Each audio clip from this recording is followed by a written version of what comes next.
اپنے لائبریریز کے اندر رکھنی ہے۔ جناب ڈپٹی سپیکر سر، اگر اس قائد اعظم یونیورسٹی کا جو شعبہ فزکس ہے اس کا نام چینج نہ کیا گیا، میں ہر روز یہاں احتجاج بھی کروں گا۔ اور دوسری سب سے بڑی بات جو قرارداد میں لے کے آنا چاہ رہا ہوں، میں یہ چاہ رہا ہوں کہ افواج پاکستان کے اندر قادیانیوں کی بھرتی پر پابندی لگائی جائے، احمدیوں کی بھرتی پر پابندی لگائی جائے، لوری گروپ کی پابندی لگائی جائے، اس لیے کہ ان کے دین میں، ان کے جھوٹے مذہب کے اندر جہاد فی سبیل اللہ کا کانسیپٹ نہیں ہے۔ اور کتنا ظلم ہوا کہ جب 1971 کی ہم جنگ لڑ رہے ہیں، 10 corps commander general Abdul Ali Qadiani, اس کا بھائی قادیانی، اور میں تو حیران ہوں، Chaudhry Zafarullah air force کا چیف، وہ قادیانی۔ کیا یہ لوگ جو ہمارے نبی کے ختم نبوت پر صلی اللہ علیہ وآلہ وسلم رقیق حملے کرتے ہیں، کیا اس کے نام پہ یہ بننے والے ملک سے وفادار ہوں گے؟ اتنی جرات سے کوئی بات نہیں کرے گا۔ جناب ڈپٹی سپیکر سر، آج وقت ہے، آج فیصلہ لے لو، ورنہ یہ زندگی بڑی مختصر ہے۔ ٹریلین ایئرز کا سفر قبر کے اندر ہے، عالم برزخ ہے، روز محشر ہے، شفاعت ہے، ایک طرف جنت ہے، ایک طرف دوزخ ہے۔ آج فیصلہ کر لو کہ نبی کے دشمنوں کو اس ملک کے اندر ہم اہم عہدوں پر نہیں دیکھنا چاہتے۔ آج گریڈ 22 کے لوگ کیوں نہیں آ کے آپ کو ایک حلف نامہ دیتے کہ ہم آقا علیہ السلام صلی اللہ علیہ وآلہ وسلم، ان کے نالین پاک پہ ہماری نسلیں قربان ہوں، ہم ان کی ختم نبوت پر ایمان رکھتے ہیں۔ یہ پاکستان ہے، یہ اسلامی جمہوریہ پاکستان ہے، یہ 22 کروڑ عوام کا ملک ہے۔ اس میں تمام مکتب فکر اس چیز پر اتفاق کرتے ہیں۔ میں 4 عدالتوں کے حوالے آپ کو دے رہا ہوں۔ 2 حوالہ جات جو ہے وہ پاکستان بننے سے پہلے کے ہیں، 2 حوالہ جات جو ہے وہ پاکستان کے بعد ہے۔ ایک سول جج ہے فاروقی صاحب، ایک بہاولپور کی عدالت میں سیشن جج کا فیصلہ ہے، ایک گرداسپور کی عدالت میں جج مسلمان نہیں ہے، وہ فیصلہ دے رہا ہے کہ یہ فرقہ مسلمانوں کا فرقہ نہیں ہے۔ اگر لڑکی مسلمان ہے، لڑکا قادیانی، لاہوری، احمدی، یہ نکاح نہیں ہو سکتا۔ یہ 4 فیصلے ہیں۔ یہ تو ہمارے 74 کے آئین، کیا وہ لوگ تھے؟ لوگ مجھے کہتے ہیں، میں سیاست سے ہٹ کے بات کرتا ہوں، ذوالفقار علی بھٹو کو میں اس لیے شہید کہتا ہوں کہ اس نے ختم نبوت کا تحفظ کیا تھا، اس کو تختہ دار پہ چڑھنا پڑا۔ اور جناب اسپیکر، آج لوگوں کو تختہ دار چومنا پڑے گا۔ طارق اللہ صاحب، قائد اعظم یونیورسٹی والا، آپ قرارداد لے آئیں، اور افواج پاکستان میں قادیانیوں کی بھرتی پر پابندی پر میں قرارداد لے کے آؤں گا۔ میں اس پہ مناظرہ کرنے کے لیے تیار ہوں۔ جو شخص جہاد فی سبیل اللہ پر ایمان نہیں رکھتا، وہ ہماری پاک فوج کا حصہ نہیں ہو سکتا۔ یہ ایک مسلمہ حقیقت ہے۔ اگر آپ لوگ اس سے آنکھیں چرائیں گے، یہ دنیا میں بھی ذلت ہے، آخرت میں بھی ذلت ہے۔ اور جناب، میں حیران ہوں ہماری عدالتوں کے کردار پر۔ عطا اللہ شاہ بخاری رحمۃ اللہ تعالیٰ کو جسٹس منیر نے بلایا، مکالمہ ہو رہا ہے کس کے درمیان؟ ایک بخاری سید کے درمیان۔ اور جسٹس منیر کے فیصلے کو جس طرح اس نے 1953 کی رپورٹ کے اوپر ایک جو ختم نبوت کی تحریک چلی تھی، اس پہ وہ بطور لاہور ہائی کورٹ کے چیف جسٹس ایک رپورٹ لکھی، اور اقبال کا بیٹا جسٹس اقبال تڑپ اٹھا۔ جاوید اقبال نے کہا کہ کاش اس رپورٹ کو شائع نہ کیا جائے۔ میں یہ کہنا چاہتا ہوں کہ جسٹس منیر کی رپورٹ ایک دروازہ کھول رہی ہے قادیانیوں کے لیے۔ میں دکھ سے کہہ رہا ہوں، جہاں مولوی تمیز الدین کے خلاف جسٹس منیر نے فیصلہ دے کر ملک کو 2 لخت کیا، وہاں وہ شخص قادیانیوں کے حق میں فیصلہ دینے کو جا رہا تھا۔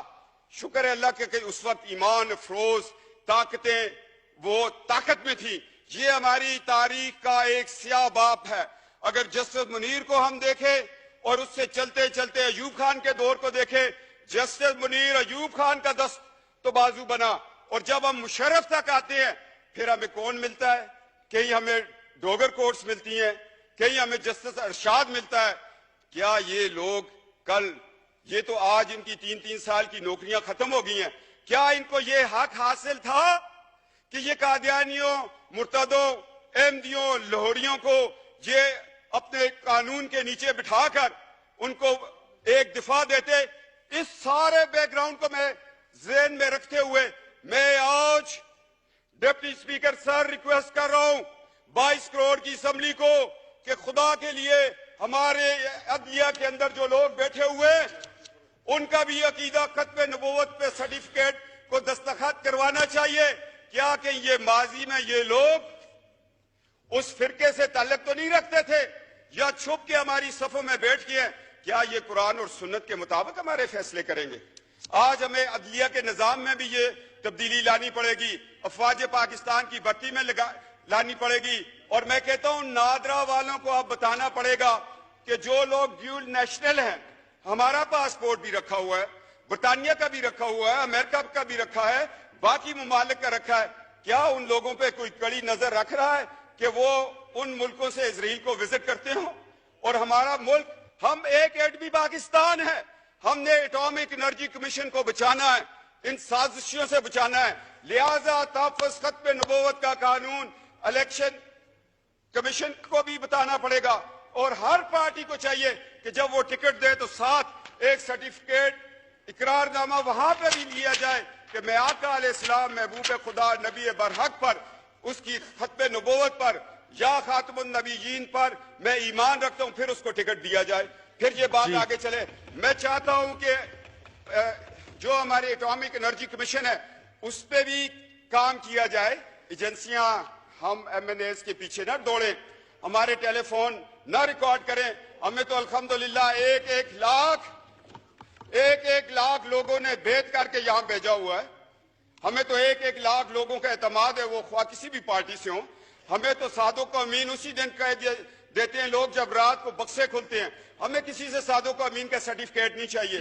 हमारे माँ बाप की तरबियत ही हमारे लिए सादों को अमीन है। क्यों शाह महमूद कुरैशी साहब, जिन आस्थानों पे हम बैठकर लोगों को फैज देते हैं, उससे बड़ा सादों को अमीन का सबक कोई और देगा हमें? तो जनाब डिप्टी स्पीकर, आज तारीख के औरात में मैं 4 पॉइंट लेके आ गया हूँ। आप इसके कस्टोडियन है। एक तो कायद-ए-आज़म यूनिवर्सिटी में फिजिक्स डिपार्टमेंट के नाम को किसी मुसलमान के नाम पे रखे। अफवाज पाकिस्तान के अंदर कादियानियों की भर्ती पर पाबंदी लगाए। ग्रेड 22 का अफसर भी आकर जहां पर बताएगा कि मैं अकीदा खत्म नबूवत पर ईमान रखता हूं। पाकिस्तान एटॉमिक एनर्जी कमीशन में इन पे पाबंदी लगाए। एक एहसास अदारा है, उसमें कोई ऐसा शख्स बैठा हो जो नजरिया पाकिस्तान के खिलाफ हो, जो बांग्लादेश बनने पर रब्बे में चिरागा कर रहा हो, जो पाकिस्तान के साथ होने वाली 12 अक्टूबर को जब मार्च ला लगा, आइन तोड़ दिया गया, ये लोग खुशियां मना रहे थे कि जिस आइन ने हमें काफिर करार दिए वो टूट गया। मैंने बयान दिया, मैं जेल में था, मैंने कहा 12 अक्टूबर का इंकलाब फौजी इंकलाब नहीं है, ये कादियानी इंकलाब, इसलिए कि मुशर्रफ का सारा ससुराल कादियानी था और इनका तरीकाकार ये अपनी बेटियां बड़े बड़े ओहदों में ब्याह कर फिर उन बेटियों से ये काम लेते हैं आगे। जनाब डिप्टी स्पीकर, मैं तल्ख हक़ाइक़ बयान कर रहा हूं सिर्फ और सिर्फ इसलिए, अल्लाह की रजा के लिए और नबी की शिफात के लिए ये मैं अल्फाज बयान कर रहा हूं। मैं बतौर एक आस्थाने के एक खानवादा होने की नीयत से, उस हैसियत से मेरे ऊपर यह फर्ज है, मेरी रगों में जो खून है अली दौड़ रहा है, वो कहते हैं आपको सदाकत की बात करो, छोड़ दो इस MNA-शिप को, छोड़ दो इस दुनिया की रिफत को, इस इज्जत को। तुम्हारे लिए अल्लाह ने और इज्जतें और रिफतें रखी हुई हैं। जनाब डिप्टी स्पीकर, ये किरदार आपको भी अदा करना पड़ेगा। ये 4 मेरे पॉइंट हैं। अगर ये तारिकुल्लाह साहब और ये सारे मिलके इंशाअल्लाह ताला, शाह महमूद कुरैशी साहब सियासत से हट के मेरे साथ इस बात पे चलेंगे, तो कल जब इनके बुजुर्गों का उर्स होगा तो मैं जाके वहां पर इस चीज की शहादत दूंगा। जनाब डिप्टी स्पीकर, अब हमें 2 दिन में जवाब चाहिए, वरना हाउस का सेंस ले लें। कायद-ए-आज़म यूनिवर्सिटी के शोबा फिजिक्स को तो अभी आप हाउस का सेंस लेके चेंज कर दें जी, इसमें कोई बड़ी बात नहीं है। कंसेंसस कर लें आप जी, नहीं बहुत शुक्रिया ले लें जी। ठीक, हाउस जी, बहुत शुक्रिया ना, ये कंसेंसस आप कर लें, ठीक है जी। महमूद कुरैशी साहब बैठे हैं, तारिकुल्लाह साहब बैठे हैं। To meet again on Wednesday the 11th October 2017 at 10:30 AM